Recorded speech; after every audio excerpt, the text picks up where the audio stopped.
at least in our minds. Yeah, right. Have you ever been to Paris, Texas? It's not a pleasant visit. What's so bad about it? Well, it's just like one really bad paved road with a Texas version of Denny's. Keep in mind all of this is being recorded, so. Okay, thank you. If the Paris, Texas You're people from come Paris, after Texas, you. do not buy a chainsaw. Oh, you started? Yes, Oh, okay. I did indeed. Yeah, I grew up in Argyle, Texas, and the average income was $250,000, Oh my God. and the high school I went out there was 96% white. 96% white, Wow. the high school. So it's definitely Texas. Yeah, start. We can start. Yeah, you want to get the door and then? What? You want to get the door and then? Okay.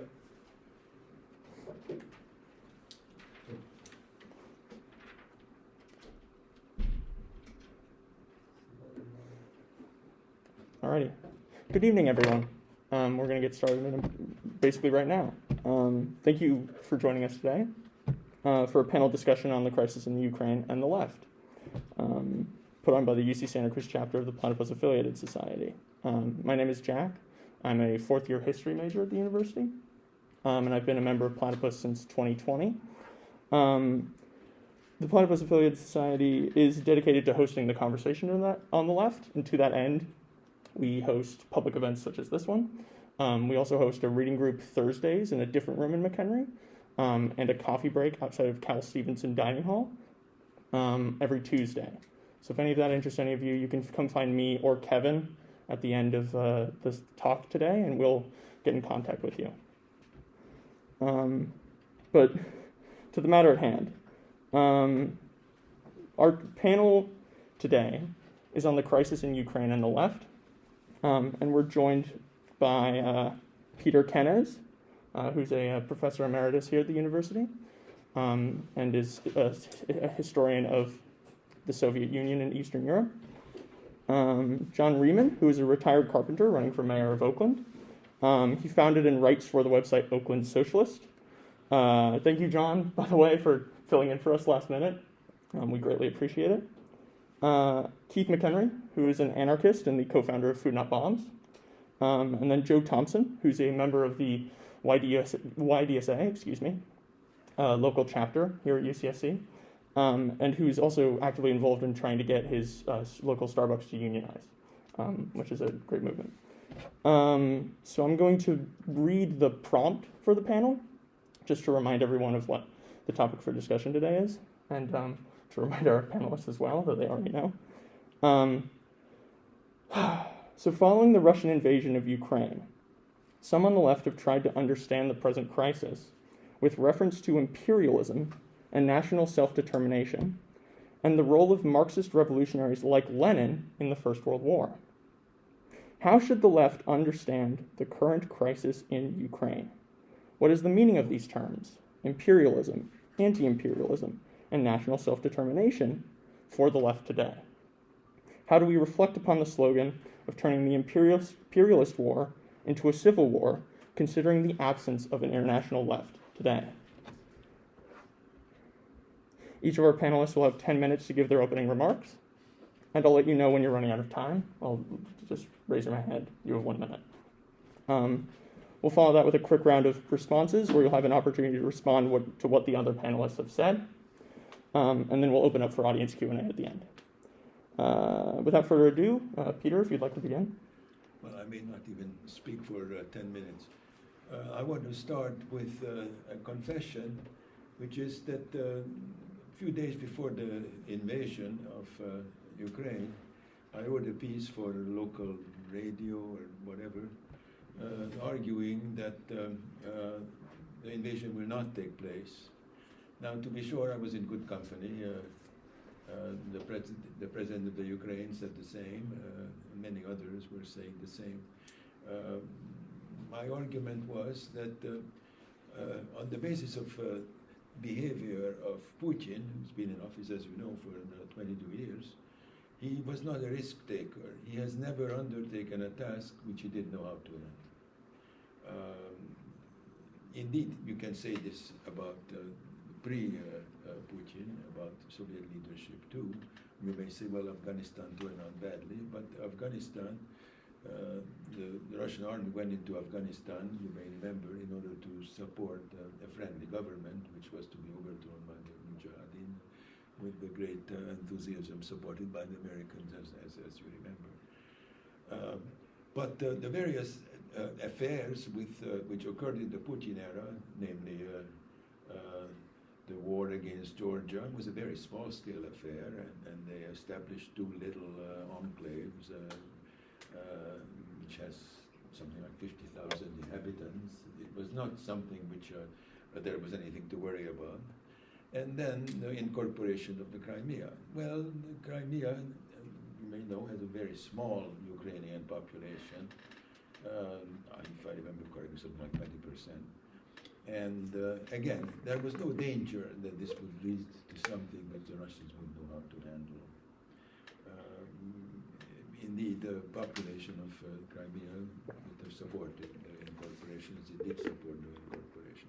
The problem with the Russians would have in the Crimea was not so much with the small Ukrainian population, but with the Tatars, who had a bit of Russophobia since they were deported by Stalin and they were allowed to return only in the Khrushchev era. But I'm getting away from the topic. So my argument was that Putin was not a risk taker. Well, I could not have turned out to be more wrong. Furthermore, my argument was that the Russian state, the domination of Putin, of the Russian state, was not such as he could get away with an undertaking of this magnitude. Well, of course, I was wrong. And the various arguments which I made then now appear wrong-headed. I was arguing that the fundamental problem was, well, the expansion of the NATO, which, as you know, some sober heads in the 1990s were arguing that this is a mistake. And the argument is that even governments, even states which have unattractive governments, and the Putin government is an unattractive government, after all, as you know, Putin had murdered domestic and at home and also abroad various opponents, and perhaps most significantly allowed a degree of corruption which is very much in line with Russian tradition. But if I mention corruption, right away I must mention it in brackets. As far as corruption is concerned, there is very little difference between modern-day Ukraine and modern-day Russia. It's difficult to say which government was more corrupt, which government was tolerated corruption to a greater extent. But that perhaps is not a significant issue. But my argument was that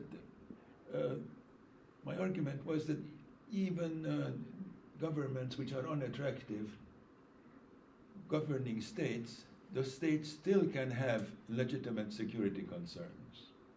And it was a genuine threat to the Russian state of establishing in their western and most delicate border, most significant, most insecure border, a state which is endowed with Western weapons, but above all, headed by a government which was hostile. And so I thought that the appearance of those enormous Russian armies around Ukraine were to make a statement, to make diplomatic pressure, and the ultimate outcome would have been that it would have been said aloud that Ukraine is not going to join NATO. I mean, after all, it's not in the card that the Ukraine is about to join NATO, and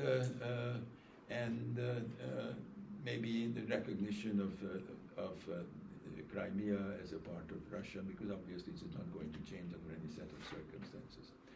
Furthermore, my argument was that Ukraine nationalism meant very different in any case 2 weeks ago in the eastern part of the country and the western part of the country. I mean, after all, remember the Carpatho-Ukraine, which came to be incorporated into the Soviet Union only in 1945, had a kind of nationalism which was quite different. I mean, after all, Stepan Bandera, probably the name doesn't mean much to you, but it was a Ukrainian chap who happily collaborated with the Nazis, and indeed is regarded as a hero today in the western part of the country, in Galicia, in Carpatho-Ukraine, versus the eastern part of the country in the Donetsk basin, in Lugansk, in Donetsk, where, after all, there are statues today which are celebrating the great victory of the Russian people against the Nazis. So these are two different Ukraines, and my argument was that Russian interest would be to advance the degree of autonomy of the eastern provinces, which was a realistic possibility. Now, what turned out to be, I could not have been more wrong, because what is going to happen, it's unforeseeable. I mean, it should be clear to anyone that the occupation of the Ukraine as it stands with the Russian army for years, if not decades to come, is an impossibility. So how is this going to end? How is Putin going to withdraw? How is the Russian army, at the time of Putin's leadership, is going to withdraw from the Ukraine? It's very difficult to see. I mean, one can envisage a diplomatic outcome, namely, as I mentioned before, the recognition of the Crimea as part of Russia, a degree of autonomy of the eastern provinces, which would have a role then determining the foreign policy of the united Ukraine, to the extent of preventing Ukraine, in fact, joining the NATO. Now, what are the chances for such a diplomatic solution? At the moment, I cannot see. I mean, my ability to predict the future, time and again, proved to be wrong. I mean, I have lecture notes which I from the olden days, and how in 1968 I was saying that Russians are not going to go to Czechoslovakia, and then in a few days I proved to be wrong. So very often I proved to be wrong. Thank you very much. John, if you wouldn't mind going next. Hold on just 1 second here. Thank you.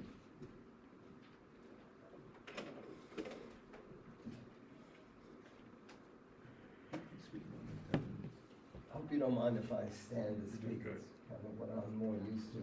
Absolutely. I was introduced as a candidate for mayor of Oakland. I'm the socialist working class candidate. Well, sisters and brothers and comrades, we are facing today the most dangerous situation in the entire history of the human species. But every danger also has its flip side in being an opportunity. And in order to take advantage of that opportunity, our first task is to understand. And that is, in this situation, a very difficult, complex, but also in its own way, an exhilarating task. And to accomplish that understanding, we actually have to go all the way back to what happened during the Russian Revolution, which obviously is something that we can't go into in any depth here, but it is necessary. So then you had, in the early 1990s, we had the return of capitalism in what was the Soviet Union. And that was a wild and woolly affair. Naomi Klein, if any of you have ever read her book, The Shock Doctrine, she describes it very vividly and in great detail. It was similar in some ways to the rise of the robber barons here in the United States about 100 years earlier, except there was one fundamental difference, and that was that the rise of the robber barons, Carnegie, Jay Gould, and so on, took place during a time of the rise of capitalism, whereas the return of capitalism in the old Soviet Union took place during the degeneration, during the world crisis of capitalism. And you had then arise a whole series of the former Soviet bureaucrats who converted themselves into capitalists. They were really just a bunch of gangsters, a bunch of mafiosi. And the number one gangster of all, the most powerful, the most daring of all, then ultimately was able to seize power. And that was Putin. And he was able, as he saw it, his seizure of power in his early years of his administration, it was just like he took power in order to advance his own enrichment and his own personal power. But then a series of events took place. One was the so-called color revolutions, of which you had the Orange Revolution in Ukraine, also the Arab Spring, and some other events that made him realize that he had to develop a base, a popular base for his administration. And so what did he do? On the one hand, he turned to the Russian Orthodox Church, which played a role in Russia, similar to what the Christian fundamentalist churches play here in the United States. And he played up, it was similar to MAGA, but in Russia it was make Russia great again. Return to the old glory days of greater Russia and in Tsarist times. Incidentally, this pamphlet here goes into it in a lot more depth than we can discuss here today. He also started to turn directly to centralizing and encouraging the role of different fascist groups all throughout Europe. Then for his right-hand man in that was somebody named Alexander Dugin. They held a series of conferences on family values and so on, all of which drew in fascists, but also drew in a layer of the left. For instance, there was a group in the United States, UNAC, United National Action, I forget their name, but they were one of the foremost left so-called peace, so-called anti-war groups. There was others who were involved in that. Also from the United States, there was a racist group called the Confederate League of the League of the South. It was a pro-Confederate group. And the theme was, we have to return to the early days of the Russian people, the Scandinavian people, whatever, and everybody else can get the hell out. If you're not an ethnic Russian, or take in Denmark, if you're not ethnic Danish, get the hell out. In other words, the immigrants and so on. Also, the anti-gay laws that legalize the beating up of your wife, unless she had to spend the overnight in the hospital, in which case you committed a misdemeanor, that sort of thing. That was all based on the role of the Russian Orthodox Church. Now, much has been made of the potential bombings on a mass scale of the cities of Ukraine. But in an earlier period, these bombings were carried out against Grozny, the capital of Chechnya, but also throughout Syria. And there's a little bit of press coverage, but almost none.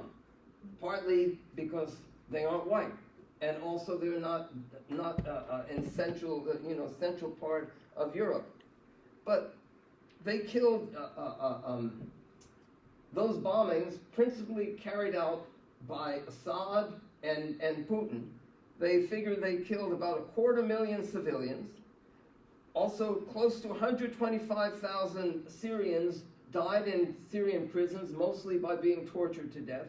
Hundreds, possibly a couple thousand, were teenagers. For instance, one that I read about who was put in prison because he had some anti-Assad songs on his cell phone. You can do a Google search to verify all of this. Now, the Middle East Monitor recently published an article in which they explain that war in Syria against the Syrian people, Russia used that war to test out and to modernize 320 different types of weapons, one of which was helicopters. And much has been made of the threat of NATO. And no worker, no young person should have any illusions in NATO. But that was not really the reason for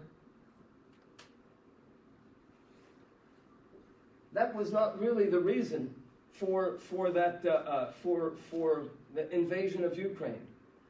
Little notice has been taken of in July of 2021. Putin published its paper on Ukraine and how it was a historic part of the Russian motherland. He sounded all the typical fascist themes, historic and spiritual space, talking about the ancient Rus people, the historic motherland, and so on. And he leaned heavily on anti-communism and pro-Russian Orthodox Church. And he made it clear in there, both Ukraine and Belarus have no right to exist as independent countries. In other words, a return, once again, a return to the historic Tsarist Greater Russia. And it was that Make Russia Great Again that was the basis for a support that he built. And from what I read, on the one hand, you've seen the rise of a new anti-war movement in Russia, but a recent poll I saw, and we don't know if it's accurate or not, reports that his approval ratings have gone up by 7% within Russia. Now that that poll might be completely inaccurate, but you're seeing an increased division within Russia. And of course, here in the United States, you see the far right, Tucker Carlson, Donald Trump, Proud Boys, and so on, all support that invasion. So, but that is the real basis for his invasion. Now, we also have to look at the return of capitalism in the Ukraine and its separation from Russia.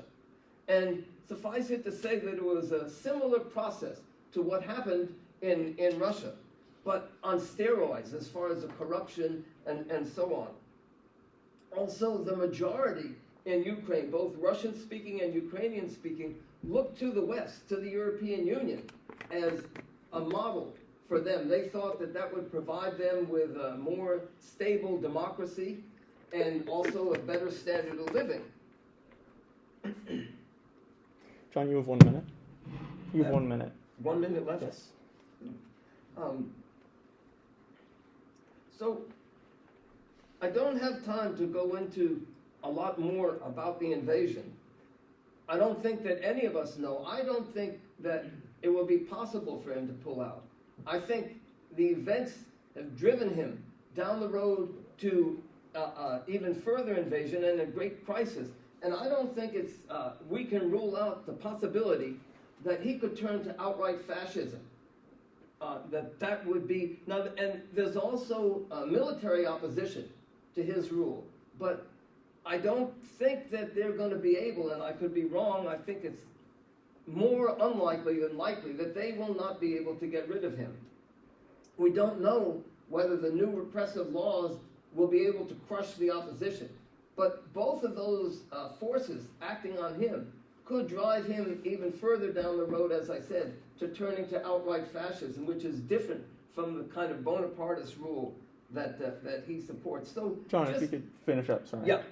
Just in conclusion, I think that it's clear that only the working class, acting as an independent force and an independent voice, can resolve this crisis of capitalism. And for that, we here in the United States, we need at least the beginnings of an independent working class movement for a mass working class party, which has to involve also no involvement or no support for any wing of the Democratic Party whatsoever.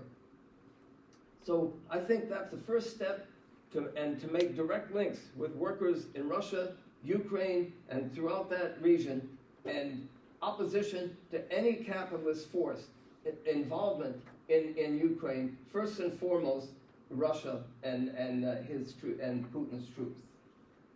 Thank you very much. Keith, if you could go next. Okay, yeah, so I'm Thank Keith, and I helped start Food Not Bombs 42 years ago. And I took an interest in Ukraine when Food Not Bombs provided food for 100 days during the Orange Revolution. I thought that was very interesting. unfortunately, it turned out that a lot of that was manipulated by U.S. State Department in an attempt to bring Ukraine closer to the West. And it had some legitimacy because the government was corrupt, like all governments are corrupt. So, but sadly, the U.S. tried to use it for its own purposes. And then there became the coup that the U.S. was involved with, particularly Biden, but also Victoria Nuland, and who is still participating in the current events from the U.S. point of view. So both sides are, and then we have we have food not bombs groups all over Russia. We have food not bombs groups all over Ukraine. We have food not bombs groups right now dealing with the refugee crisis in Poland, in particular, but other Eastern European countries. And food not bombs just expanded in the former communist countries after 1989 because anarchism became like kind of one of the touchstones for organizing in that region, since there was a vacuum of power. And so so anarchists participated in seizing buildings and so on that no one really knew. But then like was just said, a lot of throughout all of Eastern Europe, the former Warsaw Pact countries and the former Soviet Union, basically the people that were the communists and the dictators just declared themselves Democrats, and that they were now essentially, but in reality, capitalists, and also in more reality, mafia. So like I spent some time in Bulgaria right after that, and it was clear that basically the mafia ran Bulgaria, which in some senses was fantastic because they just really ran the airport and the building in Sofia at that time. They didn't gain control of the whole country, and the whole rest of the country was sort of free. Lived basically pre-money. There was no money. You grew food, you ate food, you bartered, like that at that time. But eventually, in past trips there, it became obvious that it was completely mafia by the end. So then also I spent a bunch of time in Serbia, and right after the war, and got a real education on how the U.S. bombed and NATO, bombed the crap out of Serbia. But then again, this just as was described, just like in the U.S., there became like a connection between like church and manipulation of events to stay in power. And so in Serbia became, racism became like a good thing for people to stay in power in that country, and the same thing was the case in Russia, same thing, sadly, in many aspects in Ukraine. So then, when the U.S. helped overthrow the government and install one of the wealthiest billionaires in Eastern Europe as president, and started having a huge amount of influence. Oddly enough, during the time of the coup, and the Western media, and I'm sure the Russian media was lying about its stuff, and just to be clear too, we've had a number of Food Not Bombs activists murdered by white supremacists in Russia, who people believed were connected to Putin's secret police, so not like a pro-Putin person. But there is there's a lot of evidence that also the U.S. manipulated events as well. And it seems to be that it potentially is an advantage for both the perceived advantage to Putin and to Biden that there be a conflict. One, both of their poll numbers are going up, right? But two, there could have been the Minsk agreement that happened after the coup, which meant that there was an attempt to create a united Ukraine, and that the anti-Russian laws and all the anti-Russian things that the U.S. had been pushing after the coup would be eliminated, and that there would be autonomy for the different sections in Ukraine to vote on whether they're going to be Russian-speaking or whatever. But that did not happen. And it also does seem to be, according to a video that has surfaced, that essentially at least one of the three Nazi parties that have huge influence now in Ukraine it took responsibility for being the muscle behind the coup and were responsible for overthrowing the government and therefore feel like they have more legitimacy as a result of that. And in that video, they talk about how the United States and NATO are suckers, that they're giving them javelin weapons and tanks and so on, and that therefore they're opposed as you know, in some cases actual Nazis, in some cases white nationalists, fascists, that they can move from that point of being of Ukraine into taking over much of Europe. Now, I think one of the most dangerous things that's happening right now is and I think from a leftist in the United States currently, is to have some kind of nuance about these anti-war protests with the Ukrainian flags. Because, for instance, today's protests, about half the people came with Ukrainian flags. They were advocating no-fly zones, more intervention into the war. And that frightens me, because I don't know if you've noticed this on Facebook, if you're getting this, but there are now messages, and both on Facebook and Twitter and other places by the U.S. government about how you can survive a nuclear explosion. And it's very bizarre that before the Chernobyl was captured by the Russians and before they captured the largest nuclear power station in Europe, and there was a fire there, and then there's that there is very bad danger of either U.S.-connected neo-Nazi groups in Ukraine intentionally trying to sabotage nukes to bring in a wider war. Will Putin's government, because you remember California is much bigger economic energy powerhouse than Russia. They're actually a very small nation, but the problem with economically, but they're big in that they have nukes, but will they be desperate?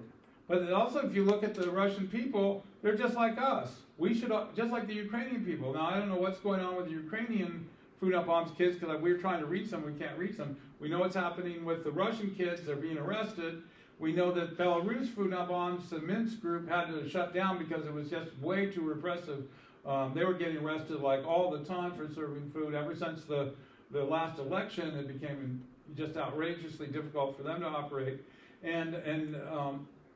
So somehow there needs to be like some kind of it's frightening that today we had peace activists that were for peace, and then we had peace activists that were for war. And that, in all the 50 years of my organizing, was never seen anything like that, where peace activists came out and demanded a wider war that could potentially go nuclear. So, it's a very, very difficult situation right now. I think it is potentially more dangerous than even the Cuban Missile Crisis, because I think that the economies are in more flux, that there's more tension going on economically, and I think it's also a huge mistake to say that what was inflation and was at the core of capitalism is now all to be blamed on Russia.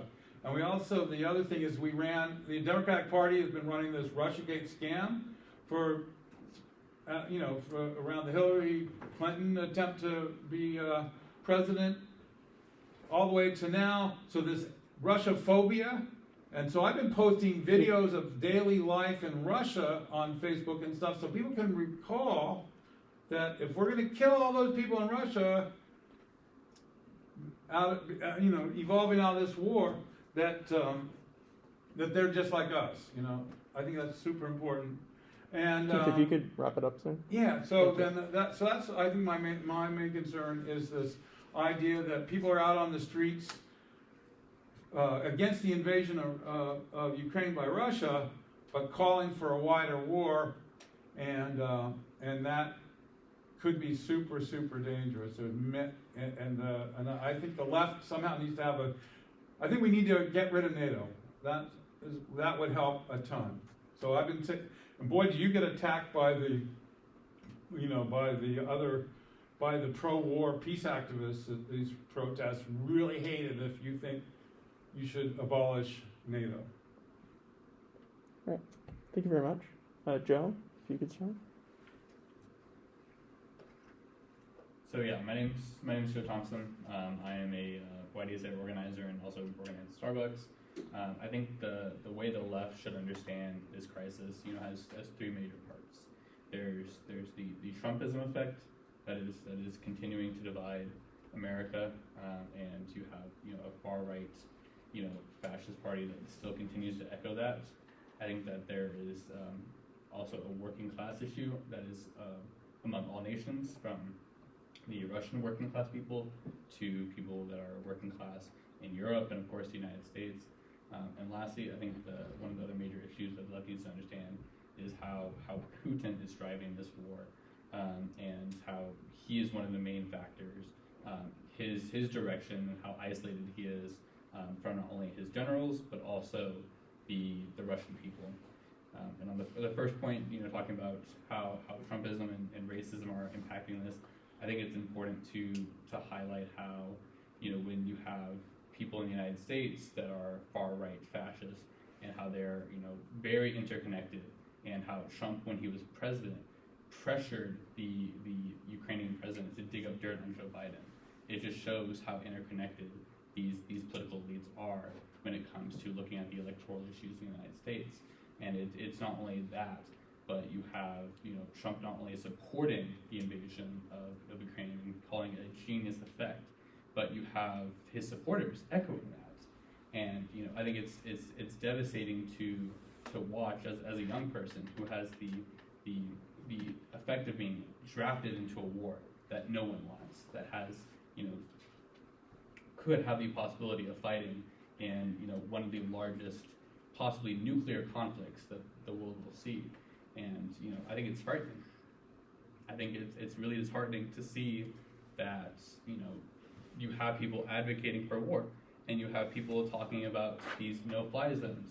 And I think that there needs to be an understanding of how we can truly dissect how the American left needs to understand not only the impacts of this war, but also its effect and causes as well.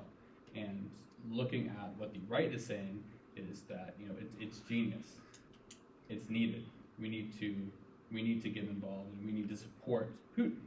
And then you have the quote unquote American moderate, which is Joe Biden, saying that we need to support Ukraine. We need to institute a no-fly zone and drag us into this war. And to me, those are both two crazy options. There's not a good option from either of those. Either of those options leads to complete destruction of humanity. And I think that not only should leftists stand against both those options, but we need to be advocating for true peace. We need to look into not only disarming all nuclear weapons, but we need to make sure that fight continues, because if any nuclear weapon exists, that creates a threat through all of humanity. And not only having Russia arming their nuclear missiles, but the U.S. doing the same only increases the likelihood of that happening. And it's always going to be on the brunt of the working class people. They're the ones who fight it worse. And you have the Ukrainian working class people who are defending against an invasion that nobody thought would happen. Nobody truly thought that Putin was this mad to invade Ukraine. But time and time again, we have seen that his actions not only shock people, but no one can predict how he's going to act, because he is so isolated from his generals, who are some have reported told him not to invade. And it just seems that you have Putin, who is further in isolating, is just so disconnected from his own generals, where he's advocating for war that he knows he likely isn't going to win. And he knows now that the Ukrainian people are going to put up more of a fight than ever. And it just shows how the world is looking at this crisis and reacting in many different ways. You have people in Poland who are accepting refugees because they're white refugees. Meanwhile, you have people protesting all over the globe with Ukrainian flags, advocating for no-fly zones. There's all these different scenarios that are impacting the lives of millions of people. And I think that truly from a leftist perspective, working class people need to band together in times of crisis, and we need to be more not only against war but against the state and against all options that advocate for killing people because they're another country. The fact that you have Putin invading Ukraine because of wanting to reclaim the motherland in Russia, it's a border conflict. It is all because you have the borders that humans draw to establish a national identity, which creates nationalism, which leads into fascism. That is how we justify these invasions and how we justify killing fellow humans, is because we justify and dehumanize them, and that leads into a sense that it's okay to kill them. It's okay to kill Ukrainians because they're not people. And that's one of the most disgusting things about this war, is because it causes such a deep dehumanization of the self, and only further allows for people to continue to be exploited, hurt, and crushed by the Putin war machine. I think that, in conclusion of this, I think that the American left response to that has to be completely anti-war. We need to stand against any and all wars, and not only abolish all nuclear weapons, but truly advocate for a peaceful solution to the madness that is happening in the world, and really understand that these impacts will affect all generations for the rest of humanity. Thank you very much, Joe. Okay, so now we're going to get started with a round of responses. So if anything came up that someone else said that you would like to respond to, I'm going to give you the opportunity to do that now. So beginning with you, Professor Kenez, if you would like to begin. Well, I agree with what I heard from you. Louder, please. Yeah, that's a problem. My voice doesn't carry. But however, I would try. Up to this point, I thought that Putin belongs to that group of unattractive characters such as Modi, Bolsonaro, Trump, Orban, Kaczynski, who indeed, as you say, want to make America great again, make Russia great again, namely a rebellion against the modern world and everything which it represents, a rebellion against civilization, I would say. But then it turns out that Putin is actually gone a step further. But it was interesting to watch that these unattractive characters actually found one another. Orban, traditionally anti-Russian, governing traditionally an anti-Russian state, became a great friend of Putin. But now, under the circumstances, many of these characters actually have to think about it. Well, maybe that's not the way. And as far as optimism and pessimism is concerned, yes, indeed, the dangers are self-evident. I don't know where we are going, and I don't know what is that what we can do. Thank you. John? Well, first of all, on this question of whether, what we saw in advance as far as whether Putin was going to invade, I myself went back and forth on it, but I think that this whole situation reminds us that all that we saw as far as the nature of this period, we have to reconsider it. That's what the election of Donald Trump back in 2016, that's what that fact made me do. I don't think that a diplomatic outcome will be possible. I want to talk a bit about Ukraine and what happened in 2014, and a lot of people on the left call it a coup.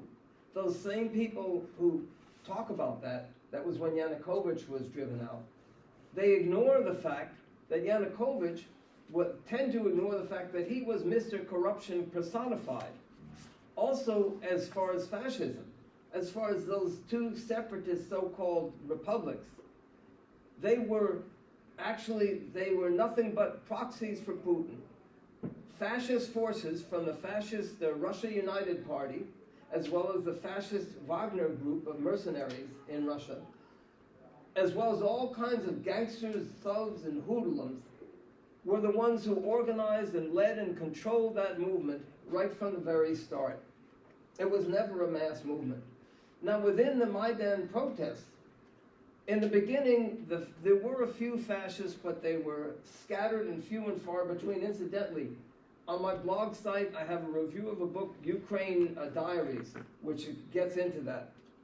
What happened was, there was an attack by the SWAT police in Yanukovych, killed over 100 young people. Many of them would have been similar to yourselves. Then the mood hardened, and a lot of those young people started to look for a force for street fighting. And the only force that was capable and willing of doing that in any significant extent was the fascists. That was how and why fascism developed. But to say that today that the fascists have a huge influence is just simply incorrect. In the recent elections, the fascists couldn't even get enough votes to get just one person elected to parliament. It's possible that with the invasion, some of the fascists have increased their influence.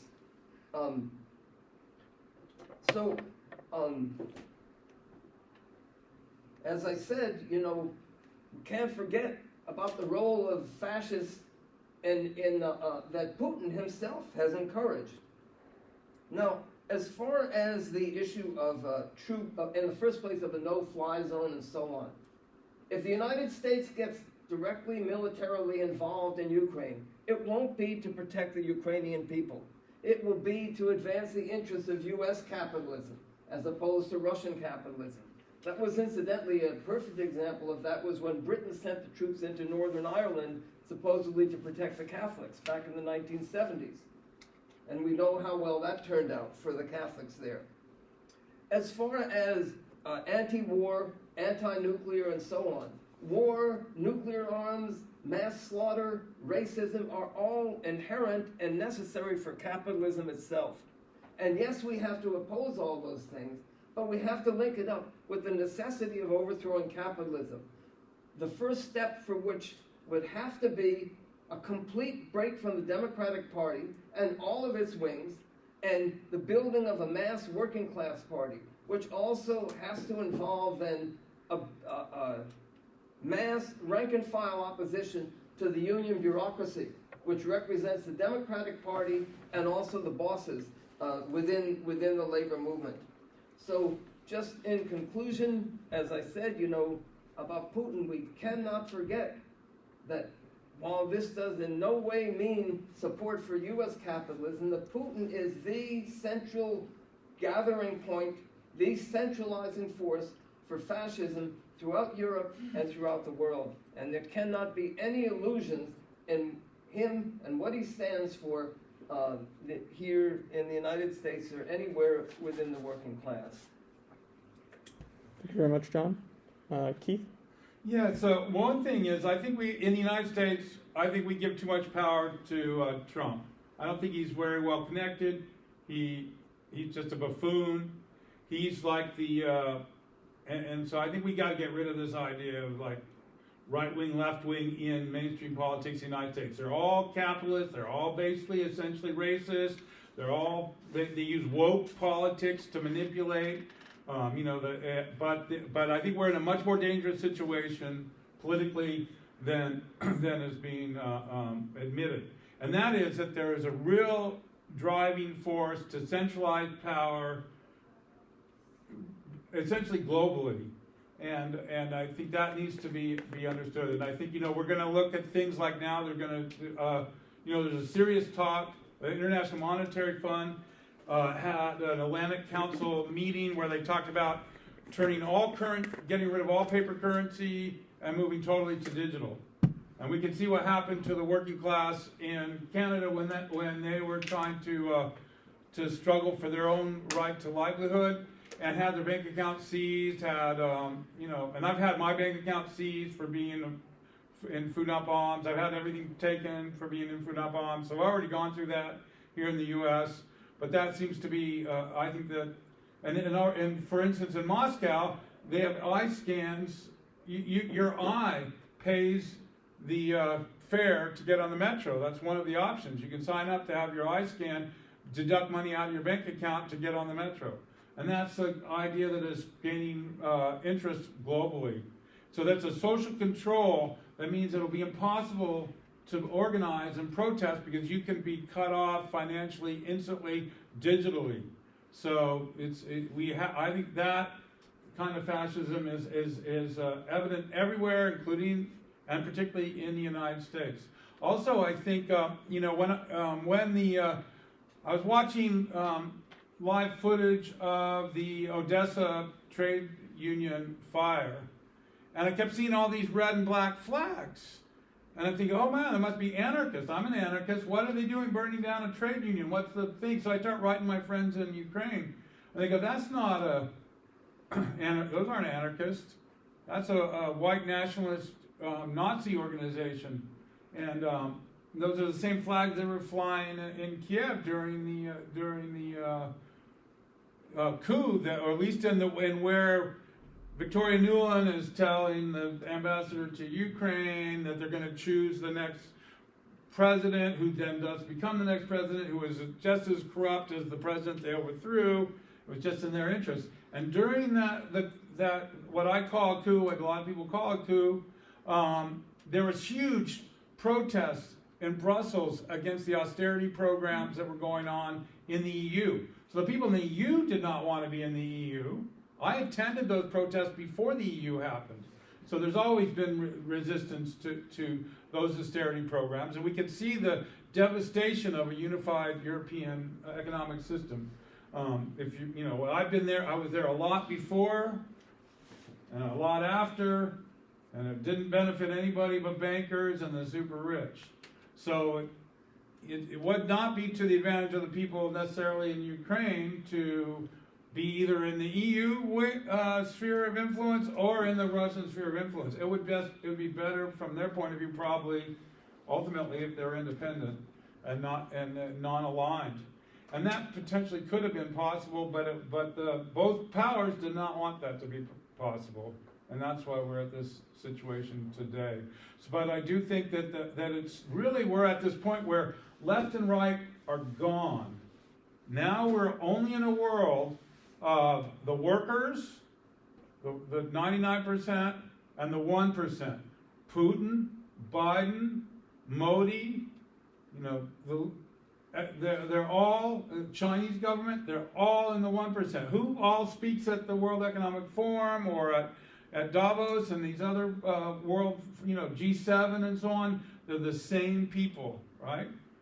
So they, like last year, Putin was one of the keynote speakers. This year it was the president of China. In past years it was, at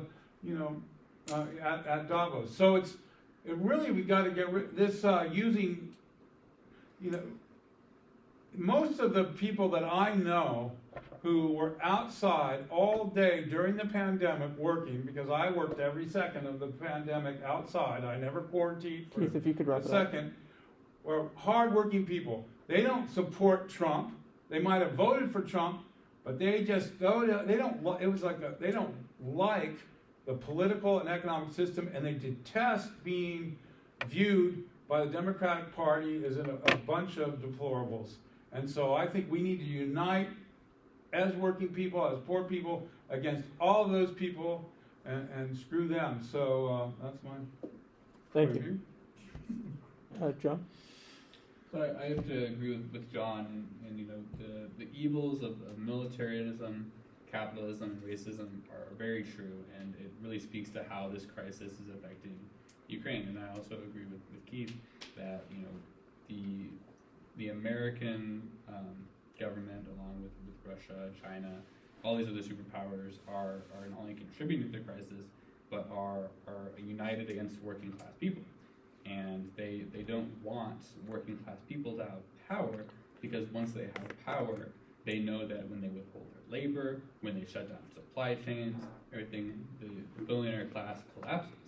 And the American left has to know that true power comes from organizing and supporting each other and building up those organizational capabilities to be able to go on strikes hold massive protests and overthrow governments and lead these revolutions.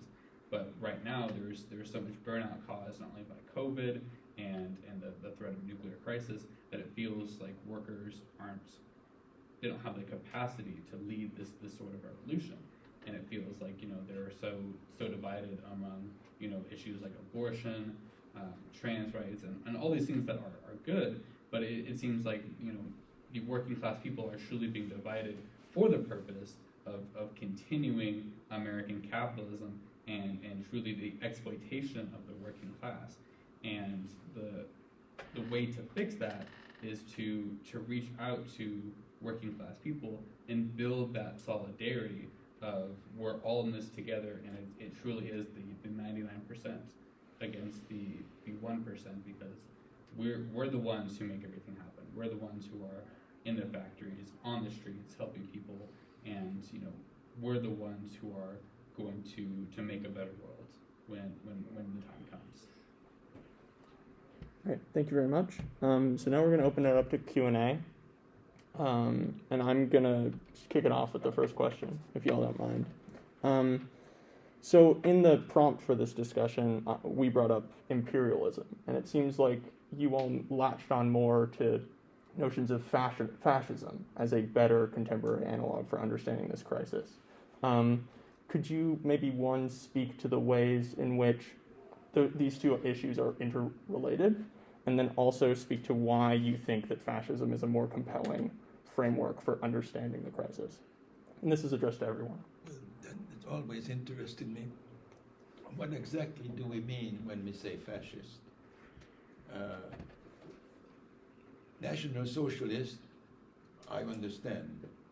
That is, nationalist is self-evident, that the nation is a unit, and the nation must have it, and therefore anybody who stands outside of, anybody who is not part of that nation, such as the colored gypsies, Jews, are against nation, and that's part of National Socialism. Now the socialist part is a pretense. The socialist part is that we stand for the common folk, when in fact National Socialists, when they come to power, they do nothing of the sort. So I understand National Socialism, but when it comes to fascism, what are the characteristics of the fascist movement? I need help. I would like somebody to give me a clearer understanding. Anyone? John? So, capitalism, the capitalist class have various means of rule. One is what we call democracy, or what Marxists call bourgeois democracy. That's what we have in the United States. Another is what Marxists call Bonapartism, which is like one person rule, or rule through a tiny group of people. And those rulers then kind of balance between the different classes. And the capitalist class elevates them to power, but they don't have complete control over them. Mexico, for instance, for like 70 years, when it was ruled by the PRI, was a Bonapartist rule. You've seen others like in Argentina and Chile and so on. Fascism is a bit different. Fascism is a fascist ruler people used to call everybody from George Bush, Ronald Reagan, all the others fascists. They call all these different means of social control fascist. Just compare that to what you had in Germany under the Nazis. The difference is just, it's a huge difference. Fascism is a mass movement with a huge portion of the population as activists going out in the streets and so on. And also, the fascist ruler has his own private army. And you have massive repression. It's based on ultra-extreme nationalism, and also on extreme repression of one sector or another of society. I think you could make a claim that the Islamic State was fascist. So I think that is what fascism is, and you don't have that, it's not even close to it in the United States, nor is it fascism in Russia? But if you think about that description of it, I do think that that is a possibility. And then, under fascism, they could go all the way, just like Hitler did, as far as rampaging all throughout Europe. So, I mean, imperialism, in my opinion, every single capitalist country is imperialist or has aspirations to be imperialist. Even little tiny Guatemala, for quite some time, had aspirations to invade and take over Belize. So, and even Ukraine has kind of imperialist connections with Azerbaijan, and also is trying to, or was trying to, with Armenia. So that's a bit of a different issue between fascism and imperialism. So on the classic definition of fascism is a wedding of the state and corporate power. So essentially, you could say the United States, from that narrow definition, is a fascist country because it's basically run by corporations. We have no say on what's going on. They determine everything. But then the fascism versus what National Socialism in Germany, or Pol Pot in Cambodia, or Stalin and the Soviet Union, it's a different total thing. So so far, thankfully, in the United States, it's not so brutal. Some of us do get tortured, like myself, and beat up, and we do get not allowed to work in the United States because I started Food Not Bombs. I've had, I was declared, and Food Not Bombs was declared a national security threat on August 29th, 1988, and that's impacted my life the entire time. But there's only been a couple of attempts on my life, so that's not so bad. I've only done 500 days in jail for feeding the hungry, not so bad. First person to face life in prison under the California Three Strikes Law, survived that. So it's not nearly as bad. I mean, I've lost everything repeatedly to the state, has undermined my work. I have a number of friends put in prison behind being connected to Food Not Bombs, some life in prison. So it doesn't affect the entire nation at all. As long as you keep your mouth shut or you only talk amongst yourself, you'll be fine.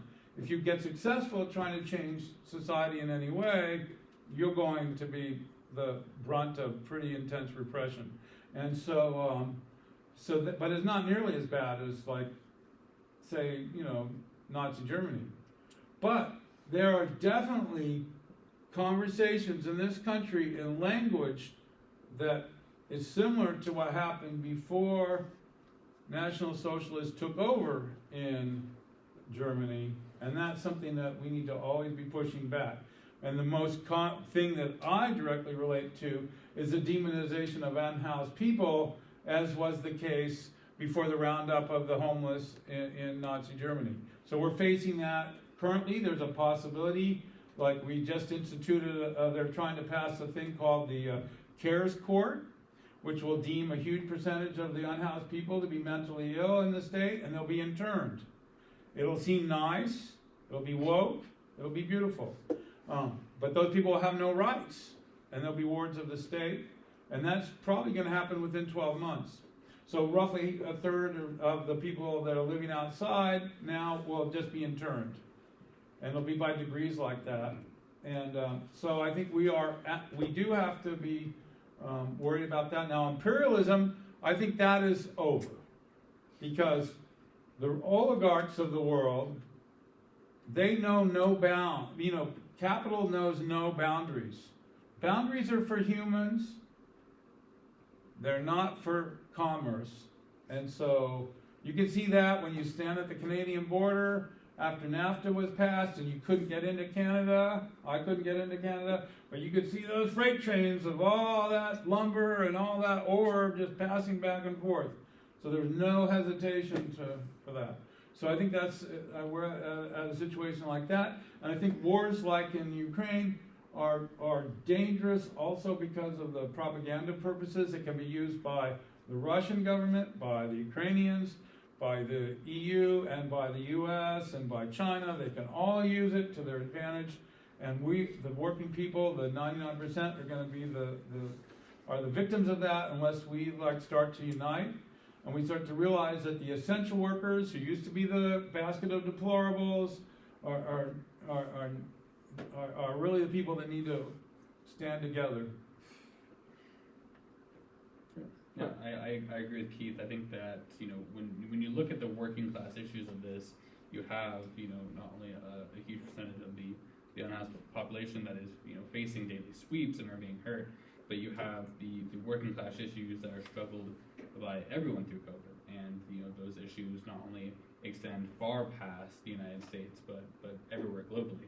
And when looking at, British imperialism compared to what's currently happening in Russia and Ukraine, you can see a clear divide between, using economic power and full brutal force compared to British imperialism that used this threat of military to control these other countries, and through economic means as well. And fascism is a better term to currently take on the new forms of this populist movement within these countries that are leading the charge. Excellent. You here on the front? Yeah, so first of all, thanks to all the panelists for what has been a very lively discussion so far. So I guess my question has to do with, to each of you, has to do with your particular commitments. Like, in your case, Professor Kenez, professionally, and to maybe the other three of you guys, politically, and so how your sort of opening remarks and the sort of positions you take derive from that. So, Professor Kenez, you've done some very deep studies in the sort of history of the Soviet Union and also Eastern Europe. And so how did what you said, and also your positions, what insight did you specifically have from conducting those studies such that they could bear upon what you're saying at present in 2022? And sort of to John, you yourself have a background in Trotskyism and are sort of a Marxist. And so if the goal of that is world socialist revolution, how are the sort of positions you sort of take necessary towards that sort of goal, right? Like, maybe it's clear to you, but maybe we have some younger people in the audience, it's not a priori clear. And I also extend the same to you, Keith, and also Joe, right? Because Keith, you're an anarchist, right? Anarchists want to abolish the state. And so how does what you're saying, how the positions you're taking, how does that have to do with furthering the goal towards abolishing the state?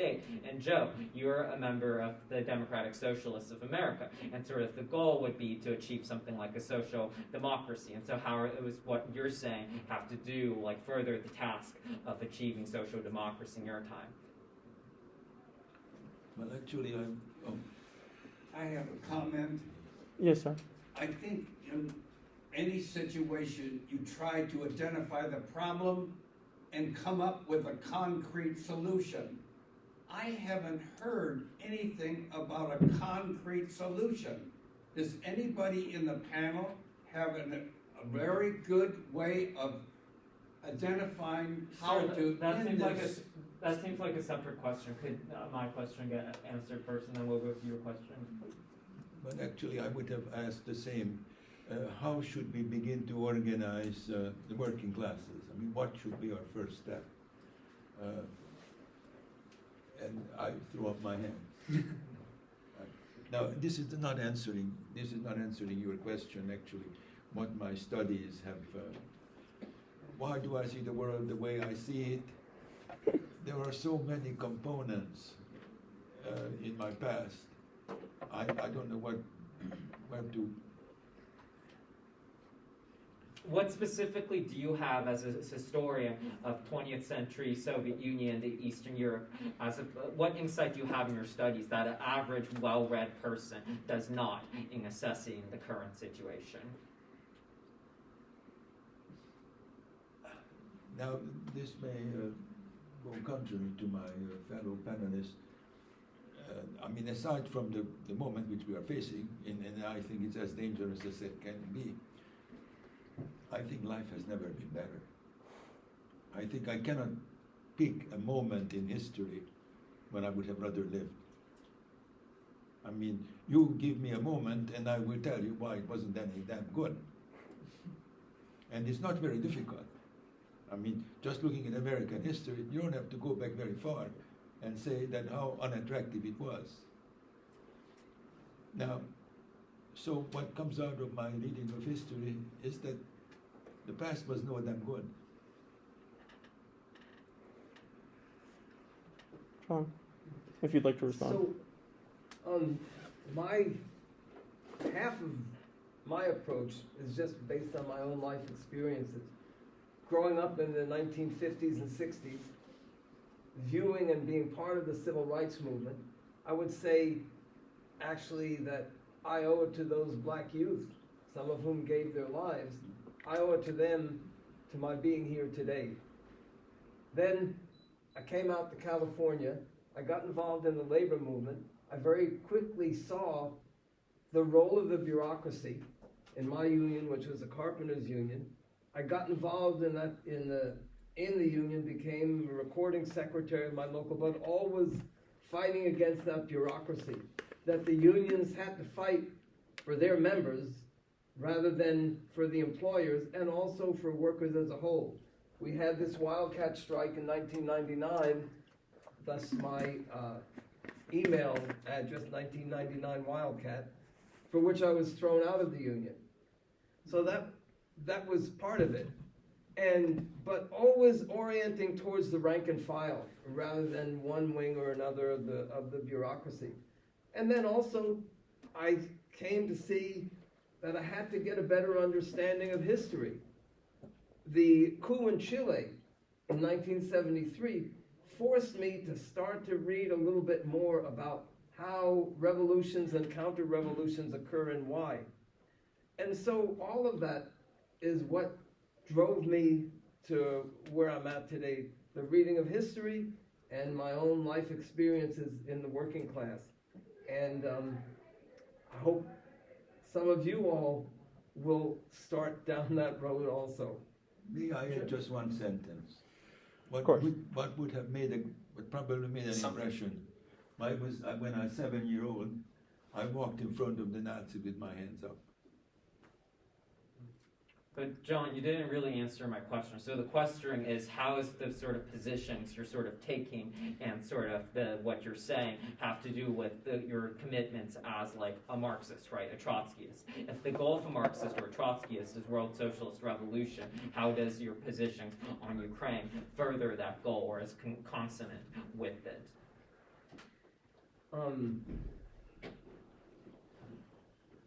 Well, I think that Ukraine and the crisis there really drives to the forefront the question of the world crisis in capitalism. And I'm not sure exactly how to answer it. The world crisis in capitalism and the need for the working class to unite internationally. And that's what Trotsky always stood for. And does that answer your question? Yeah. Maybe I'm not really clear on what you're asking. No, it's like, I guess the nature of the question is obscure, maybe just in our moment, so that's why. Or maybe it's something that requires like 6 hours of discussion. Yeah, maybe that's where I can step in my role. That's it fine. does Thank seem you very to introduce maybe too long a discussion. Thank you very much. So if we John. want to return That's, to, no, you but had a I question also- you were, oh yeah, sorry. But Keith and also Joe. So Keith, anarchists advocate abolishing the state. How are the sort of positions you take consonant with achieving that sort of goal? Well, in Ukraine itself specifically, the food not bombs was feeding the people that were left behind by the capitalist system that was just discarding everybody, just like we're doing in Russia. That's the same as here. So anyway, what we found out, particularly during the pandemic, worldwide in food not bombs, was that the governments were not providing for their people necessarily. That's why you see like uprisings all over the world during the, even now. And so our solution was to just start making our own society outside of the current society as much as we could and provide the basic necessities that the people in power were not. So in the United States, obviously there's, we provided food to the marginalized people. Sadly, we provided tents because housing was not existing for many, many people. We were the only food outside, those kind of things. So we were the only water, we're the only hand washing stations. So we just, so our idea was building solidarity amongst the people that lived marginally, and that's an ever-growing population, and to build a sense of solidarity amongst ourselves to work together. So the people that live outside and the people that are poor are the carpenters, the builders, the electricians, the plumbers, the healthcare workers of our nation. They're the ones that built the United States, they're the ones that built Russia, they're the ones that built Ukraine. And so if we start working together to build our own trip, then in the context of this war, none of us workers are controlling nuclear weapons or likely to want to blow up a nuclear power station for political gain or anything like that. So that's really, and essentially we are outside the money economic system. We are just our own trip, and I think that's growing, and that is really basically our hope. And I think that's the hope even internally in, even with the violence of an actual war, in the end, it's a matter of just people themselves getting their act together to survive in that war, however they can. And Joe, so how does the crisis in Ukraine create an opportunity for there to realize social democracy in the present? I think there's a very clear answer, and it's has to do with the labor movement. A few months ago, one of the first Starbucks is unionized, and it's kind of got a ripple effect. And that ripple effect has been working class people realizing that it's possible to have a better future and have a better existence in this world. And how that relates to social democracy is, these people are realizing that the working class people have power, and then they're reaching out, and socialists are contributing to that organizing. Specifically, the DSA chapter here helped me organize the 2 stores in Santa Cruz so far, and helping me organize other stores. And that's leading to working class people realizing the sense of class consciousness. And what that class consciousness means is that the 99% now knows they're the 99%. There's this idea that in America most people are working class. That's not true. If it was true, everyone would be have housing, everyone would have a decent living and living wage. But in reality, you have people 99% of them are struggling, and the middle class is making hundreds of thousands of dollars, while working class people are making $60,000 and aren't able to live in Santa Cruz, and they're becoming homeless. And exposing that to people and having them realize that they're a lot closer to being homeless than they are ever to being a millionaire or even a billionaire is what's causing this. And to kind of answer this gentleman's question here about what the solution to that is, I don't know. And I don't think any of us can predict what the actual solution is. But I think that contributing to social democracy and advocating for the shared values of the left is the best way not only to fight for peace and engage in having those conversations about what working class people can do to prevent the loss of more working class life. That's the main thing that as a democratic socialist that I'm going to continue advocating for and continue working to make sure everyone realizes that the labor movement is going to contribute to the revolution and further class consciousness. But where does the crisis of Ukraine figure in the picture? You made reference to excuse me. Starbucks, but where does You've Ukraine sort of figure? gone on long enough. Maybe we should give other people an opportunity to speak. Sir, you wanted to ask a question earlier? No, this gentleman right here in the hat. Yes, you, sir. I came here hoping that we would identify the problem. I think that doesn't require a lot of discussion. People are getting killed each and every day in the Ukraine. That could be a problem to identify a solution. How can we stop the killing of innocent people? Okay, thank you very much. Would any of our panelists like to respond to that? Well, I think we should have a nationwide uprising against the U.S. government saying that we're done with $770 billion a year in military spending, and that we are done with NATO that should have been abolished in 1991, and we should go immediately into like ending all possession of nuclear weapons, and we should always hold our labor and and refuse to cooperate with any of their bullshit things, you know, like their mandates, any of that, and just like screw it. And that's one of the most hopeful things of this truckers caravans that have started all over the world. That has got to be the most hopeful working class uprising possible, as much as it's been maligned by the intellectual class of the left. I mean, screw them. We are the workers. We've been the ones out there, and we're not going to cooperate. I don't cooperate. I'm not listening to the city, what I call the celluloid avatars of county and city government. We're going to do what we do, and that's the most important thing, is to be autonomous and independent of the authorities. John? So I think we have to start off, yes, we have to have that moral outrage, that anger. But if anger and outrage were enough to transform the situation, capitalism would have been gone hundreds of years ago. We have to start out with a scientific approach to things. That means understanding things clearly, just as a physicist. Take the same approach that a physicist or an astronomer takes. And I have to say, as far as the truckers caravan, I have friends in Canada. I have an article in my blog site about it that was organized and led by outright fascists from start to finish.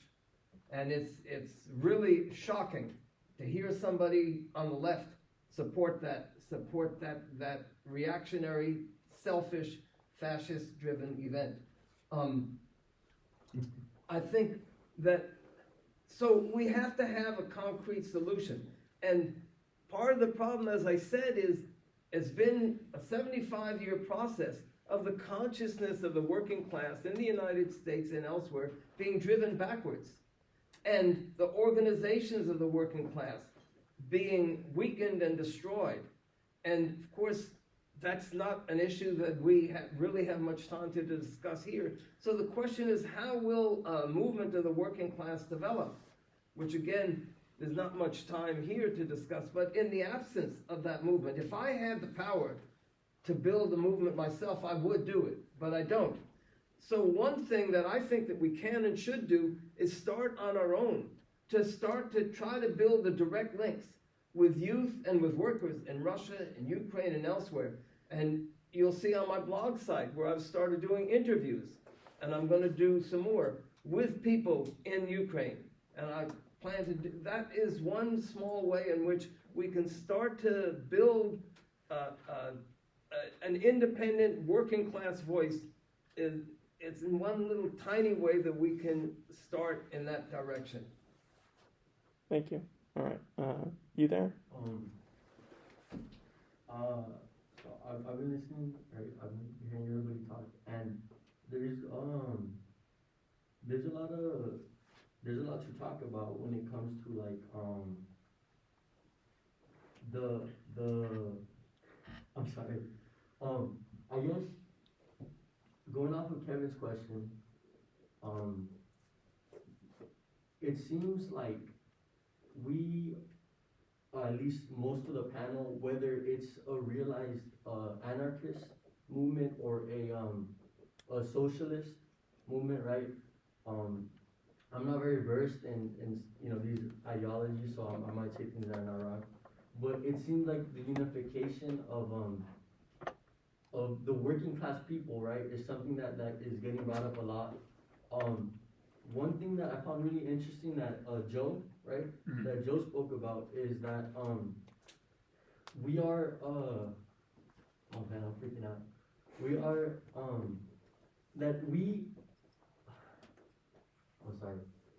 we threaten the like supply chains and a lot of these I guess methods that capitalists use, right? Like I'm sorry, what was your name? Keith. Like Keith was speaking, that even though there are borders that are that prevent people crossing, there's still trade going between, right? I'm sorry if I'm not making much sense. Going off of Kevin's question, how does this present an opportunity? Wouldn't mass withholding labor as a stance against the war in Ukraine, you know, isn't that kind of saying something? You know what I'm saying? We're unifying, right? And we're using capitalist. We're threatening, right? By withholding labor. Ultimately, labor is the power that we have.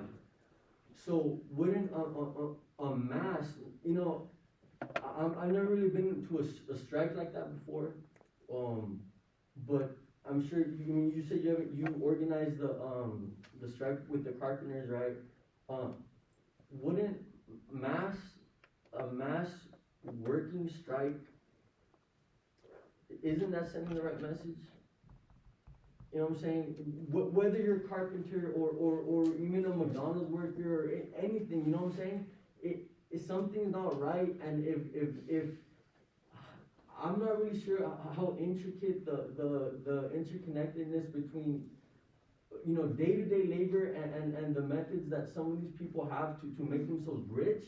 But as far as like workers and you know, it seems like labor is the only thing we have. So if that's the only thing we have, then withholding it completely as a stance against what's going on in Ukraine, you know, I don't know exactly how it works and how but it just seems to me that a mass withholding of labor completely would be what I know, like would be sending the message to the right people, right? Yeah. I think all the panelists can agree that a general strike in the United States, Ukraine, and Russia would almost immediately not end the war, but end, you know, the mechanisms that allow capitalism to continue and allow the production of military weapons, the production of, you know, the food feeding the soldiers, all of that. And the general strike would allow for people to realize their power and help aid the peaceful solutions to the crisis. That's a no work day. That sounds to me like a no work day. We need to have a day where we're like, hey, you know, next Saturday we're not gonna work. Right. You know what I'm saying? Like, I mean, just this morning, you know, an oil refinery in Russia went on strike because of the collapse of their currency. You know, they're not getting paid, so they're Who not did? gonna work. Who went on strike? Oil refinery. An oil refinery in Russia went on strike this morning. Didn't know. So if Yeah, you'd we like need to respond to the question. we need to start being as brave as the Russians and start like shutting stuff down over here because we just, and then we've got to turn off our news. And all these lies on CNN and NPR and all that stuff, they're just like brainwashing them. We've got to create our own infrastructure, but that's going to be very difficult because, I mean, I'm getting like cut off. All my friends are off of social media. You get blacked out instantly because they're all, anybody questions anything. So we got to create our own infrastructure underneath the existing infrastructure. John, did you want to speak to this issue of the general strike? So, you know, when we had our Wildcat strike in 1999, I was blamed for it like John Reimann created it. It's like in the South in the 1960s where the racists said, oh, it's all these people from the North coming down and stirring up our you-know-whats down here. And it's certain conditions that make it possible that create things like a general strike. And again, there's not time, although it would be important, to discuss what happened to the American labor movement, what happened to the working class in the United States that brought it to where it's at today, and how can things change? Because if you and I could organize a general strike, I think we'd have one tomorrow. So the question is, how can a movement of the working class develop, and then within that, what role can we play? It's almost like we're here in Santa Cruz. It's almost like a surfer, you know? They can't create the waves, but if they can understand how the waves act, then they can use that force to drive forward. Does that answer your question at all? Yeah, definitely. All right, thank you. We're going to move on to take another question. You, ma'am? Well, I'm just wondering, I'm curious why we haven't spoken of consumption. I mean, all of us, I'm a union member, I've been in a union for, 25 years, I'm a school teacher. So unions are very weak, and even within unions, I was a union rep for 15 years, and there's so much conflict going on within unions, and they're the weakest ever now. I don't think, and unions started with the whole idea to protect labor, right? To have a voice for the working people, but that's not happening. Unions are extremely weak right now, and there's a hell of a lot of conflict, and as a teacher, just a public school teacher in the system for 34 years, we're not teaching each other peacemaking skills, all right? None of us are learning conflict resolution, and if conflicts are continuing to happen just between us personally, where people just ghost people when they're texting, they just don't talk to them anymore, right? We really need to spend trillions of dollars instead of on the military system and the military-industrial complex. Let's spend $1 billion on peace education and conflict resolution. And I'm surprised that we're not looking at ourselves as overconsumers. We are the ones. This war too is about resources and natural gas and overconsumption. I mean, Europe, like us, we use so many resources, and so we need to look at ourselves and say, well, how can we promote conflict resolution amongst ourselves, starting with ourselves? Because, I'm a graduate from this university, but I now see this university as part of the problem. Because the university, I don't even give any money to the university. It's become a huge, expensive business. So I think walking out of the university and educating yourself, the best education I ever got was living in other countries. So I just say, can you speak to putting our money into looking at our own consumption? Can you speak also to peace education? One thing I think is really of concern that makes it difficult, that it has to be in every mix, is the level of manipulation by, of course, the FBI, which is like totally integrated into every single project that I've ever done for the last 50 years. But also now the surveillance state, there's like I remember Chevron was spying on me. You can see that of other people end up in prison because they sued for indigenous people's rights in the Amazon, and so there's this whole layer of infrastructure, and in a certain way, lack of consumption is really important. Like definitely withholding money, not buying only what you need. That kind, stealing what you can, that kind of stuff, is important to undermine the state. And I've noticed too, used to be able, we used to take over abandoned buildings all the time and house people in them. But now most of my cohorts are, either on parole or probation. So no one can dare do that because you're gonna end up doing years in prison. So that whole police state apparatus has been building since the Clinton administration particularly, and then in the homeless situation, same way. They do every single homeless person fills out these surveillance things, 56 pages of every detail of their life, so they can be controlled with a false promise of housing. So we've got to stop cooperating. Don't fill out the vulnerability form with some vague belief that you may get housing, or just don't, we have to non-cooperate. So I came to being an anarchist through reading On Civil Disobedience by Henry David Thoreau when I was in the 5th grade, and seeing the devastation of the Hopi land by Peabody Cole. And it's like, okay, I'm going to spend the rest of my life fighting capitalism, and that's what I've done. And I discontinued my Social Security number in 1978, only to stupidly get a new one in 2001, only to be banned from working after 9/11 for the rest of my days in the United States. So non-cooperation with this system by as many people as possible is really important, but it's very hard, you know. Like I went to college, I didn't pay. I paid for the first year. Then I realized, why the hell pay? I either learn or I don't learn. So I did a master's degree without paying another dollar. So never got a degree, but I paint, I draw, and I lived an entire life. Screw those people. That's the way I feel. That's why I'm an anarchist. I think if we all were anarchists, then we'd be like, fuck that stuff. Let's just move on and start partying, live together, do our stuff, ignore these assholes that run everything, don't give them any time. When they fight you back, just tell them to screw off and move on.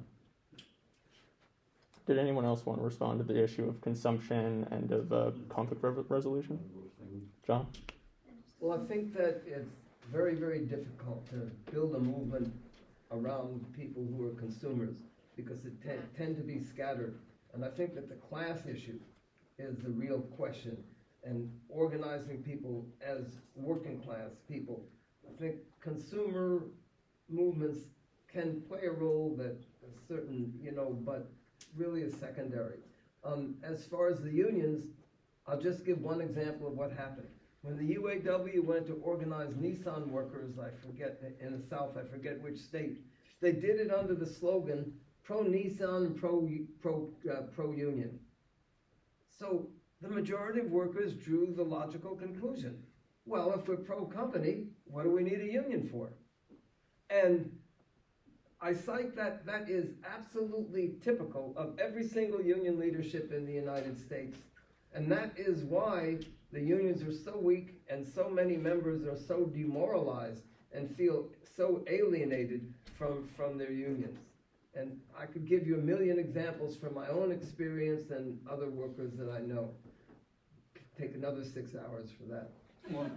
If you wanted to tie that into the Ukraine, though, John, like how does that relate to? Well, the sister there was raising how we can, and I mean, if you want to talk about Ukraine again, it gets back to the labor movement has it within its power to build those direct links with workers in Ukraine, Russia, and all around the world, not just on an individual scale, but on a mass scale. And on that basis, build a mass working class movement that could shut down world production, and overnight that war would be over.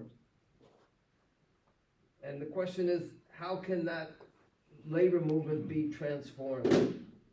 Yeah. Get the workers to stop making bombs. Well, it's easy to say that. Yeah, I'll just say this real fast. I think that, you know, obviously labor union membership has been declining over the last 50 years. But even as recently as last month, it was one of the first small increases. I think it's up to like 10.4% now. And obviously, like a lot of us here are pretty young, myself among the panelists, that, you know, the Generation Z is supporting unions because they're realizing that under capitalism, you know, the rags to riches stories are no longer possible. There's no ability to succeed under capitalism in this world. And it just shows true with the crisis in Ukraine that when workers realize that they have this collective power, they have the ability to withhold labor, to stop producing bombs, to go on strikes and picket lines, that they have this power, and once they come together, you know, they're truly unstoppable. And, you know, once people and young people specifically go into their workplaces and start organizing their coworkers to be socialists, to be anarchists, and to have these views, that's going to not only going to increase, you know, the investments in, you know, defunding the military, but also investing in, you know, a new society where we, you know, value community over the destruction of our neighbors with bombs. Thank you. You in the back there? And I've been like working my entire life, and I was in the Navy, and I've seen like the amount of wastefulness and destruction, you know, and just complete lack of care that they have on not only in the environment, but, you know, just the military in general has on like their people in the way. And it's kind of interesting because like the military is kind of structured like a socialist, like, you know, conglomerate where they, you know, everybody kind of gets paid the same, like, you know, there's like top-down effect. But and then after the Navy, I was a carpenter for like, you know, 5 years, and I always paid my employees at exactly the exact same amount of I expected myself to get paid in their situation. And just like being here at UCSC, like seeing the amount of money that they're willing to pay people who are doing work study or just like the jobs on campus, it was like really disrespectful, you know? Mhm. Just, I mean, what, $15 an hour for doing like, it's crazy. But to tie that back into Ukraine, for the last like, since I came here in the fall, I transferred here, I've been living in my car on campus because like housing is crazy. And I've been, reading and studying, and I'm an evolutionary biology major, and I've been doing a lot of research, just in the conflict in Ukraine about like the Russian economy and just like the degradation of their environment, and just like in general knowing about like, I feel like the war is an inevitability. It was an inevitability just like to start with because of just how desperate their state is, in terms of economic disparity. And I feel like putting sanctions on Russia is only hurting the Russian people, economically, and that might drive them to be more sympathetic to the war, because in reality, I think Putin is desperate. He's desperate for, to keep his society and his country and the structure of his, autocratic, oligarchical government, in functioning, like to keep it going, like into the future. And in reality, the world at large, the destruction of China's environment by industrialization, and then they're offsetting, the destruction of other countries' environment by the shipping of tropical lumber into their own country, just like all of these things, it's just an inevitability. Like we need to really think about on a globalized scale, like where we're going, because our ecology, the ecological integrity of our environment will not heal if things start to go extinct. If one nuclear bomb is dropped, that's it. We're done.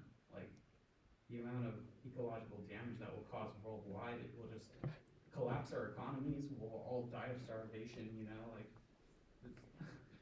I don't know.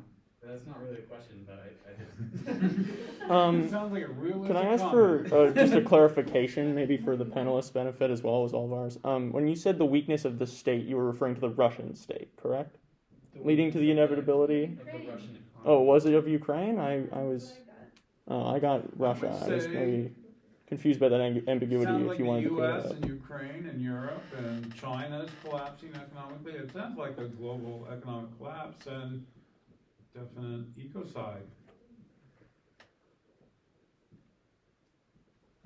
You here in the front? Yeah. So all this is great and all, but like so like this whole thing's on like Ukraine, right? So like, because like we've said that we can like overthrow the U.S. government or start a general strike, but like when actually on an individual level, how can we really just actually feasibly, materially benefit the Ukraine people, and not just hope for some pipe dream? There's a few organizations that are doing a lot of mutual aid work in Ukraine. One of them is obviously Food Not Bombs. Yeah, you can only donate to Food Not Bombs. And I think there's a lot of things that not only one stand for an anarchist or socialist alternative to mutual aid, but having the ability to organize around that and build working class solidarity is how you can individually do it, but then also understanding the Ukraine crisis and reading more about it and learning its history is an individual action that you can take to fully understand the crisis and why capitalism has contributed to it. Yes, because I do know that. I'm just gonna keep do the clarification. Yeah, sure. You can go first. Because like we know, because like right now a lot of people want to help Ukraine, but a lot of people are like getting baited into like supporting the Nazi Azov battalion, or supporting fascists, Right. or indirectly supporting imperialism, like supporting NATO. And so a lot of people are getting drawn into that trap. I have a suggestion. I know at UC Berkeley, I don't know if saying it's true here, but there's a significant student population of Russians and also Ukrainians. And I think that that's something that you here would be, you could do a great step in contacting them. I think that there's a lot of, for instance, the Russian students who are very much against what Putin is doing, trying to make some links with them, and through them making links with youth in Russia and Ukraine, maybe Moldova, wherever, starting to build those links to have an open exchange. As I said, I've got some of them recorded. I've done Zoom interviews with people in Ukraine, and I would love if you were able to help further those links. I think that would be a huge step in its own tiny way. I don't want to, exaggerate it, but I think that would be a really great step that you could do if you have friends at UC Berkeley and elsewhere, to encourage them so that we can start to build up a little small network, to further this exchange of ideas and experiences, and then what we can do from there. I've been very concerned about the Ukrainian population from up here that are coming down to protest, because they are very nationalistic, very interested in, they had signs today on we need a no-fly zone, we support NATO, so on like that. So it tends to be that the Ukrainians that are in the United States are, have a certain level of means and did not reflect the working class of Ukraine, from my direct experience in talking to Ukrainians in Ukraine, and then talking to the people on campus that have been doing the protests downtown. And it's very creepy, the protests that have been happening. So I would be, but there is like a wide network of food not bombs activists and other anarchists that we are all linked together. Although we'd like to be a lot better linked together, we're keep trying to have better contacts, particularly in the last week or two. We've been trying to reach out to each other. But we have about 50,000 or more volunteers worldwide, and we have about 200 groups in Russia, and we have 20 groups in Ukraine. We have another 20 or 30 in the groups in Poland particularly need a lot of support, because they are feeding like, Food Not Bombs is feeding like, the lines that I'm seeing in social media from the Polish groups is just tripling what they were having for people coming to eat even before the invasion happened. And a lot of people are fleeing because they don't want to be conscripted into the Ukrainian military, because it's not so comfortable to, they're being, basically all military-age people are being forced into the military, whether they side with the government or not. And just like any government, they're seriously corrupt and horrible, just like the Russian government, just like the U.S. government, just like any government would be. John, you'd like to respond? Comment on that. Of course, everybody, or almost everybody, will tend to look for what seems to be the most immediate solution. And that doesn't make them right-wing fascists, militarists, or anything else. This guy, Ivan Shmatko, that I interviewed, he said, look, years ago, it was probably about 50% or less of Ukrainians that support joining NATO. He said now, he said 99.9% support joining NATO. Why? Because they see that as a way of protection from the real immediate threat. That doesn't make them all right-wing nationalists, militarists, and all the rest of it. It was the same thing in Syria, where a huge portion of the Syrian population supported a no-fly zone. Why? Because they were getting the hell bombed out of them by Assad and Putin. Now, I don't agree with their view, but we have to understand why. And that's why I would say, you can't just dismiss people because they take a position that we don't agree with. That has to be part of the conversation. It's about that, though. I think as leftists, you still have to be a bit particular about who you support. If you accidentally support the wrong people, next thing you know, you just supported a bunch of actual, fascists, right-wing nationalists. Well, like I said, when the youth in 2014 turned to doing street battles, they turned to the fascists because that was the only ones that did it. A lot of Syrians turned to the Islamic fundamentalists because they were the only ones that were armed to fight Assad. So you have to be careful about who you support, but you have to understand why people turn in one direction or another. Exactly. I think that you have to understand why people join these fascist groups is because the working class people has been, neglected so much by the upper class that they're forced to join, terrorist organizations or fascist groups to seek, their immediate safety. They're joining these groups not because that they necessarily support their ideology, but they do provide food, they provide housing, they provide shelter, and all these other things that are basic human necessities. So it necessarily isn't a choice, but the working class people are forced into these situations by the upper class that is, continually beating them down and forcing them to pick an option. I definitely, when you see these ads for support Ukraine on social media and stuff, my experience, that's just going to administrators to run stuff. It's just like when you, like homeless programs in the United States, it's like any kind of stuff like that. It's better to actually know the people that you're talking to over in Ukraine and really deal with them, because right now there's a ton of scams happening to get your money. I remember, for example, when I was in Germany and the anti-Deutsch movement was happening, I was in Cologne, and they were all my friend Rolly had made a great website, and he was showing how you could buy pizzas for Israeli Defense Forces in West Bank. Then I get down to Palestine, I'm hanging out with my friends in Tel Aviv, and they go, ha ha ha, there's no pizzas on the West Bank. What are you talking about? That was just like a Palestinian organization taking money from naive Germans. So that's the thing. Are there any more questions?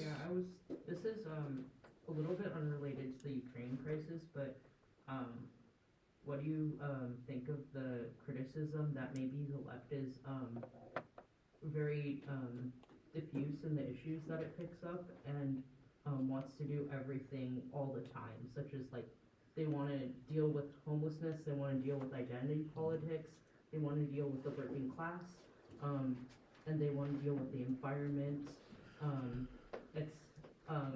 These all seem to be like very disparate issues, and then not everyone can have like a full like consciousness on all of these parts. So I mean, to me it does seem like there's a lot of just lip service to each little issue, so it makes it difficult to pivot once there is a big issue like the Ukraine crisis.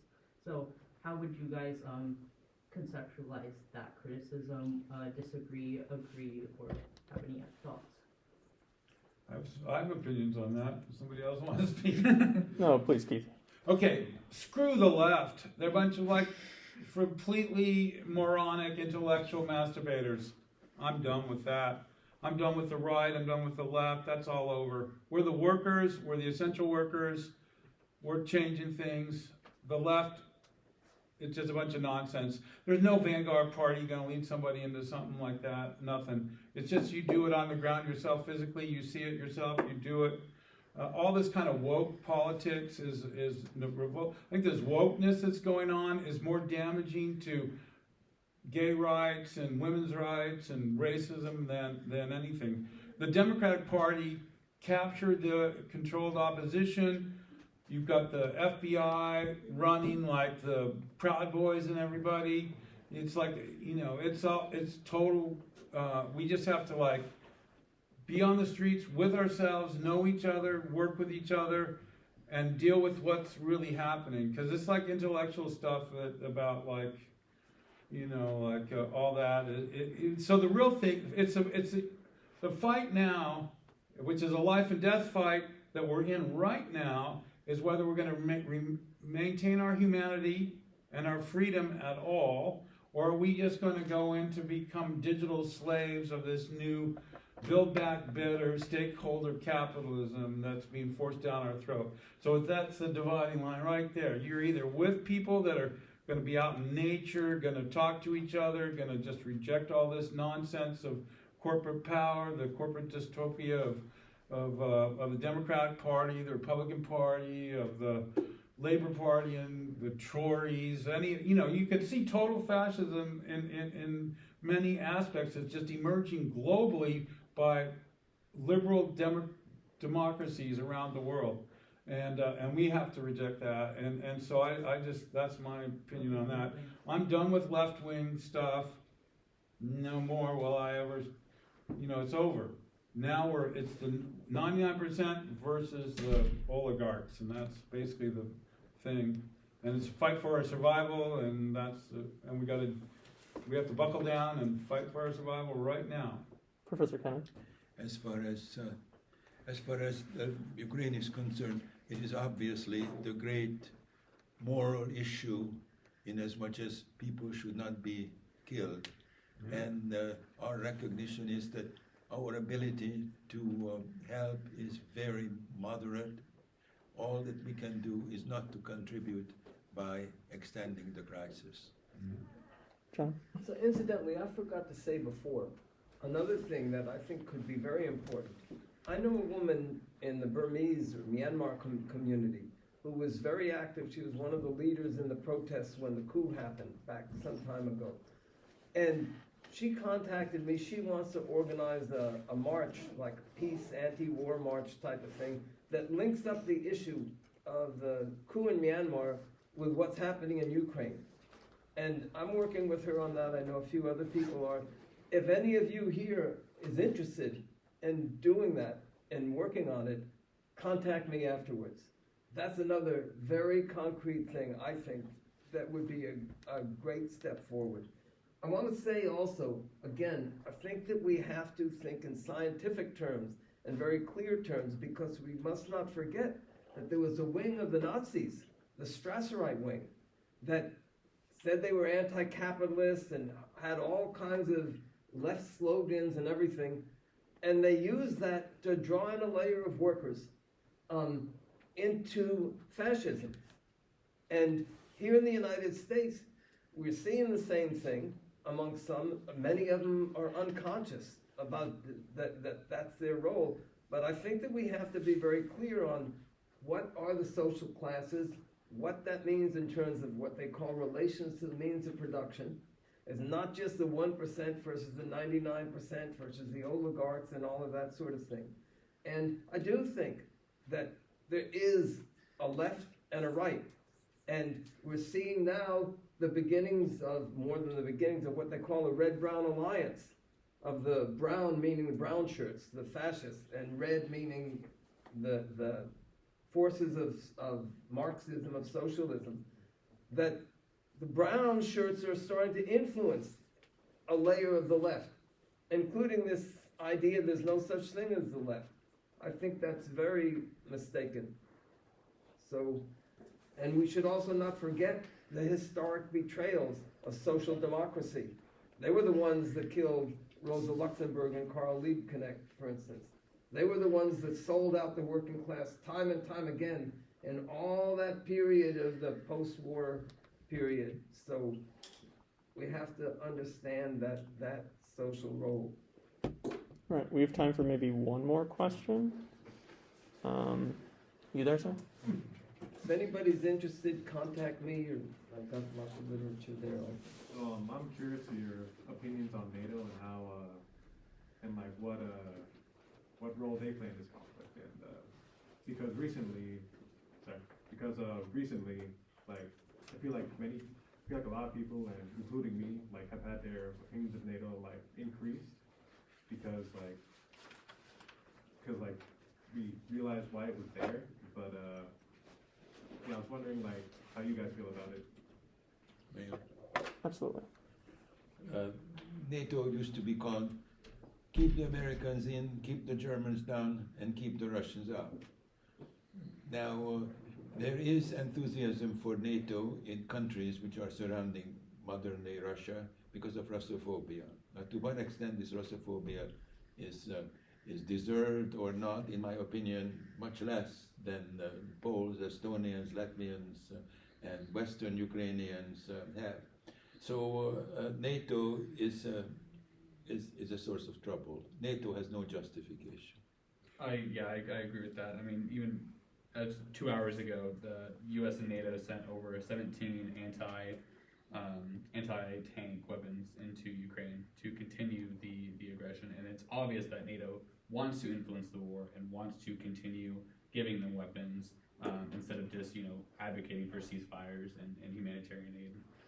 And I think that NATO's murdering of at least 1 million people in Iraq, and what they did in Afghanistan, what they've done in Syria, what they've done in Libya, shows that when the Soviet threat, so-called, was over, and they abolished the Warsaw Pact, they should have abolished NATO at that time, and that would have, at the current moment in history, if NATO did not exist, there wouldn't have been an excuse.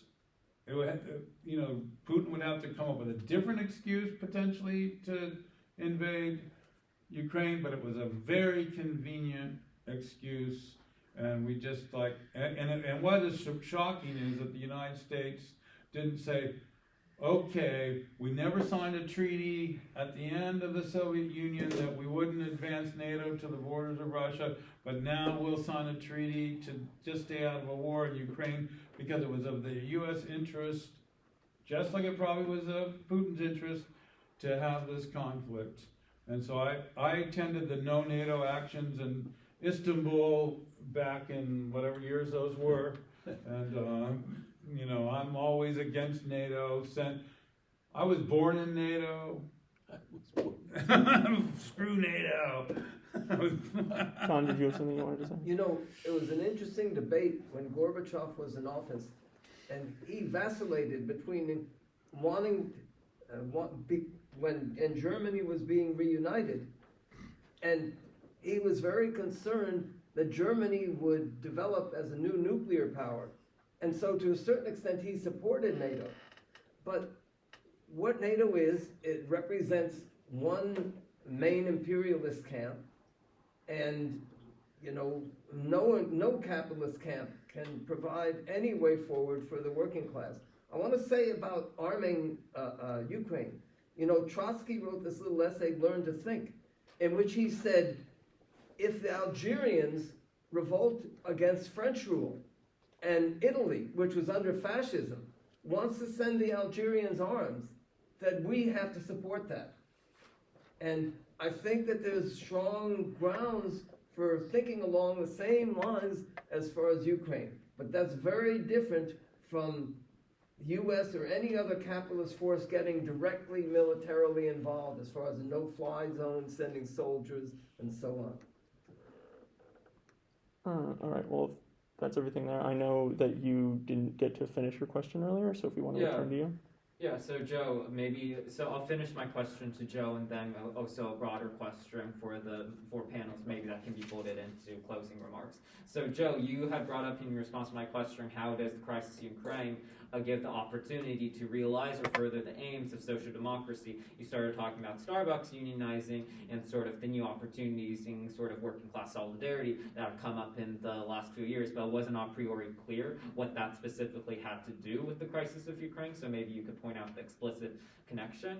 And sort of then the question to all 4 panelists is that I know in the panel description, and also as Jack raised earlier, there's the specters of both anti-fascism and anti-imperialism, and I want to raise that of anti-imperialism because the imperialism, well, traditionally, right, in the sort of turn of the century, was seen as a transitional epoch that would be the precondition to make a world socialist revolution, right? Hence Lenin being imperialism as the high stage of capitalism. It was meant to be opposed in the sense that it would be the opportunity to transcend it and to realize, abolishing the state, smashing the state, and sort of, the dictatorship of the proletariat. However, the world socialist revolution failed even if the revolution was made in Russia, and sort of we still live in a capitalist world. And so I guess my question to the panelists is, what does it mean to meaningfully be anti-imperialist in a sort of Leninist or otherwise sense if, that moment has passed of Lenin's recognition of imperialism as the high stage of capitalism, that the world socialist revolution decision wasn't made. What does it mean to hold a correct anti-imperialist position from that moment onward, leading up to now? The state has passed. Could you repeat that? That state has passed, what Lenin was talking about. Mm-hmm.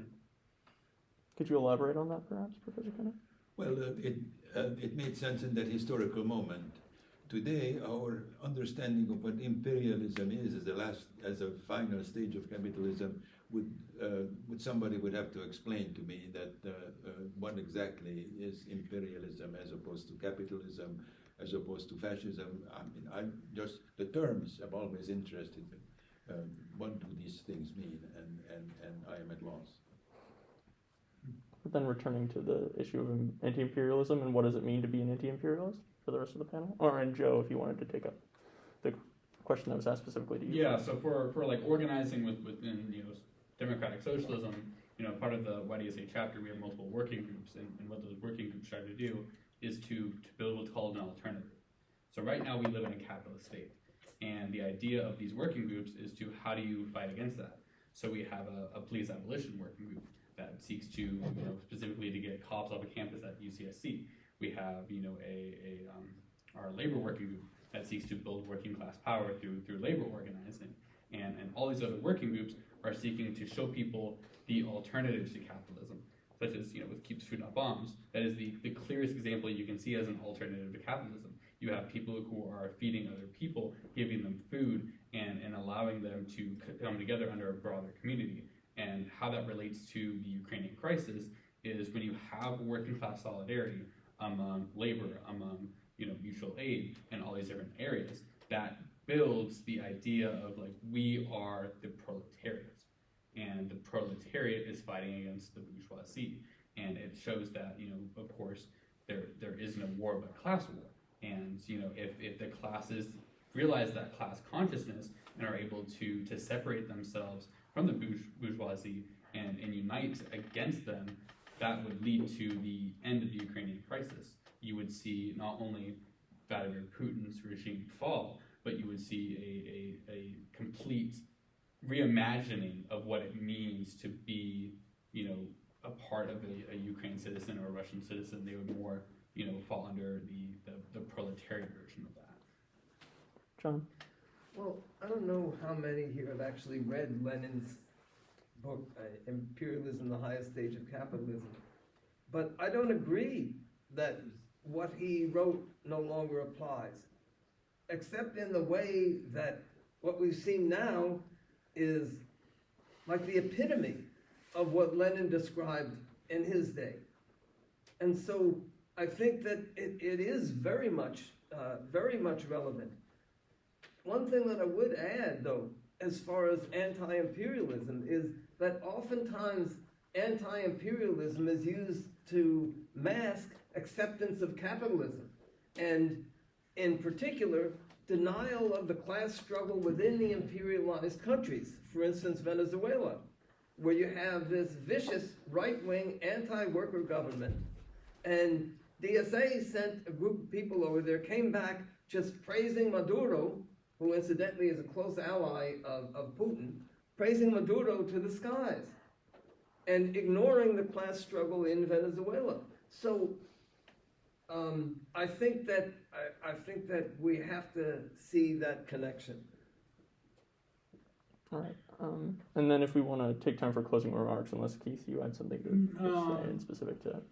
I don't know. Imperialism, to me, first thing I think of is the Dutch East India Company, and that pretty much starts it off. Now it's like global capital. I think it's so interesting, like the U.S. is going to cut off SWIFT, right? Which is this, like, but of course there's all these other systems. It has no impact on, none of the sanctions have any impact on Putin. They don't, or on the oligarchy, because they can just do business elsewhere. They don't have to worry about it. And essentially, so we're, all the stuff that the U.S. Imperialists are doing and saying is kind of suicidal. It's ridiculous. And but it's all for public relations, for the so we think something's happening, that our government is doing something short of going to a actual military conflict overtly, and so I just think that, to be imperialist, there has to be these nation states that are in conflict, where you're going to take over some kind of thing and force your will on these smaller countries. At this point, with the exception of maybe El Salvador of all things, people are basically totally enmeshed in the global economic system, no matter where they are. There's not much independence at all. And I'm not even so sure how long El Salvador will stay kind of financially independent with Bitcoin, since it's an attempt by, the central banks and so on to do away with Bitcoin, and they may have to come up with their own trip. But anyway, it's a really interesting time to reimagine the way of organizing society, because it does seem like the levers of power are like in chaos in all levels of the world. All right. Well, then we're going to open it up to closing remarks, because we're running close up on time here. I ask that you limit those to 2 to 3 minutes. I'll let you know when you've gone over. Professor Kenez, if you'd like to begin. I pass. Oh, okay. John? So, well, I think it's been a very interesting discussion. I've certainly learned a lot. But I would just say, back in the 1960s, there was a movement that developed. It called itself the New Left. And what it tried to do, in part, was develop what it called a new way of looking at, of fighting for social change. And it tried to escape all of the most important historical, which means theoretical, questions that the socialist movement and the Marxist movement had debated all in the previous decades. And what it found was that it was trying to reinvent the wheel, but ignoring what had been in the past. If you want to become a physicist, you have to understand the history of how physical science developed. It's the same thing with social science, which is to say Marxism. And so we cannot escape all those historical, theoretical questions. And we have to deal with them from a scientific point of view. I think that as far as the question of democracy, capitalist democracy shouldn't have any illusions in it. It's always been brutal, whether it be in the United States or any other country. It's always been part and parcel of imperialism, for instance, the Vietnam War. And so, but that doesn't mean that is just one form of rule of the capitalist class, and it is different from what we call Bonapartism. It is different from what we call fascism. You can call a crocodile a lion because they both eat zebras, but if you go out to hunt lions thinking that they're the same as crocodiles, you can be in a lot of trouble. So we have to understand these differences. So anyway, I think I've made my little pitch as far as some things that we can do together. And if there's going to be further discussions down here or anywhere else on these issues, I would be delighted to assist and be part of them in any way that you comrades think would be helpful. Thank you. Keith? Well, I trust totally the knowledge of the working class to organize and go on their own. People that are out there working for a living, they know what to do, how to do it. They just need to,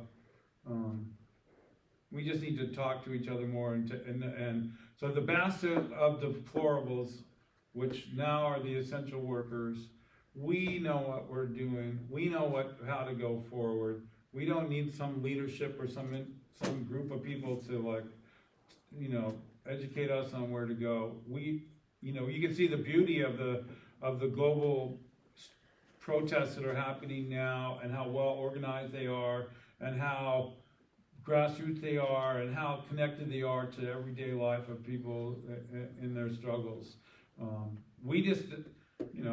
I'm very optimistic that, when I depend in Food Not Bombs on the unhoused people that are in our organization, that I can go, anybody here know how to fix a car?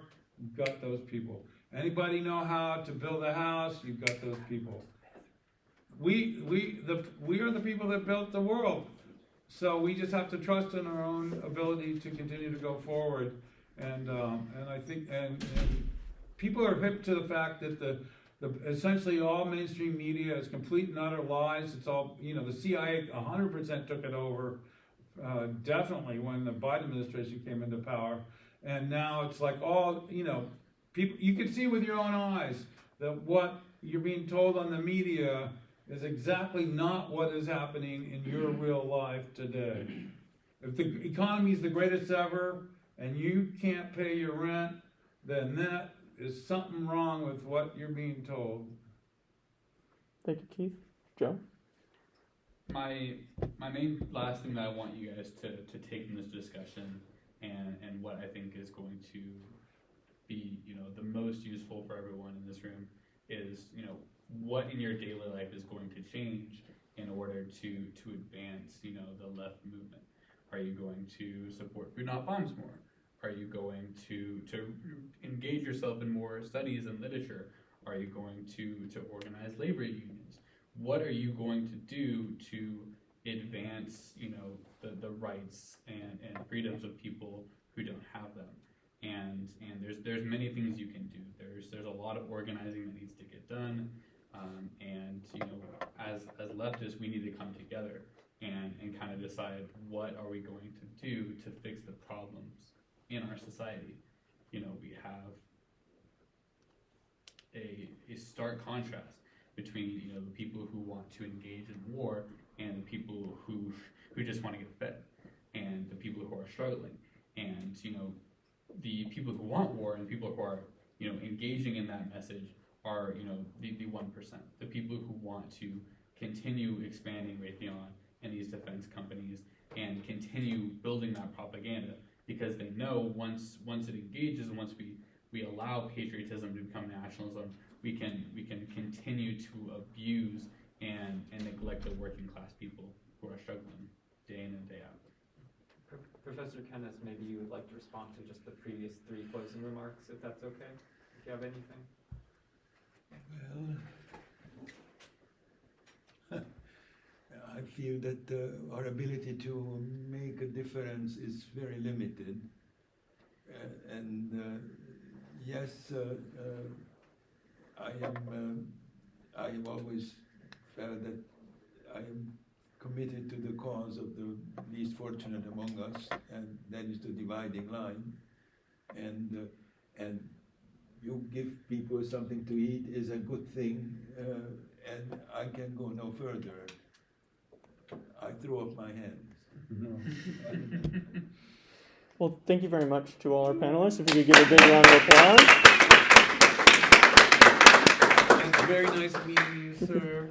Okay, so just a short reminder that this was a panel put on by the UCSC chapter of the Platypus Affiliated Society. As always. And if any of you are interested, we're holding a reading group. We're going to be discussing Lenin's imperialism pamphlet that was talked about in the discussion.